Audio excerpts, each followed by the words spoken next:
No, it's not Silksong. It's not Silksong at all. But it does borrow a lot from the Metroidvania genre. Specifically, Castlevania. I mean, who in their right mind would have thought that a version of Bram Stoker's Dracula would borrow elements from a video game first released in 1986? Not me. The 8 and 16-bit versions are primarily platformers, while the Sega CD and Amiga versions are actually beat-em-ups. And did you know that there's an MS-DOS version that's a first-person shooter?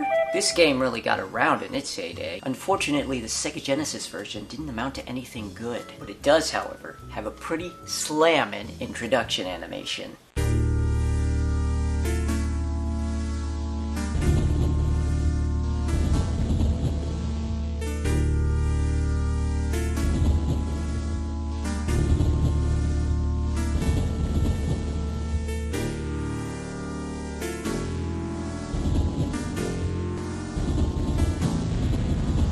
That doesn't really look like Dracula, though. Looks more like a beetle.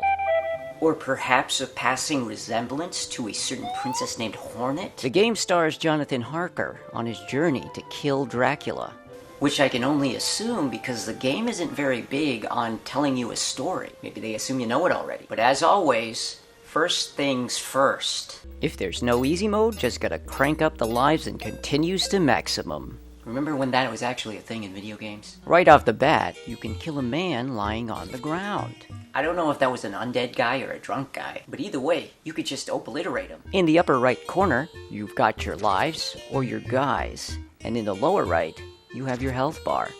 Bottom left is your current weapon, and upper left is your total score. Who even keeps track of that anymore? A is jump, B is attack, and start is pause. Very basic. As you can see, the game isn't all that fast-paced.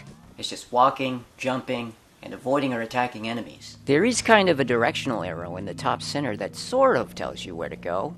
But sometimes you have to find a way up to the next tier of platforms in order to get there. Abraham Van Helsing is here too, just to help you out. In this instance, the arrow shows you where to find him. Then he basically tells you to immediately turn around because that's where the exit is. Very helpful. The graphics are pretty good, the music is relatively calm but also run-of-the-mill, and the enemies are basic horror creatures that aren't all that memorable. The most excitement comes from the boss battles though, where the music picks up and you fight a gargantuan monster with a pretty interesting looking design. But its movements are very robotic and not very fluid or fast at all. Would I recommend this game? Probably not. It's just a slower, less exciting version of Castlevania, with slightly better graphics. You probably have more fun with something else. If anything, though, you should play it for the game over screen. Jonathan is defeated and the story is over. You flip the page to the end of the book, and there he lies, dead on the ground. Oh well, review over. Cut it. Cut it now.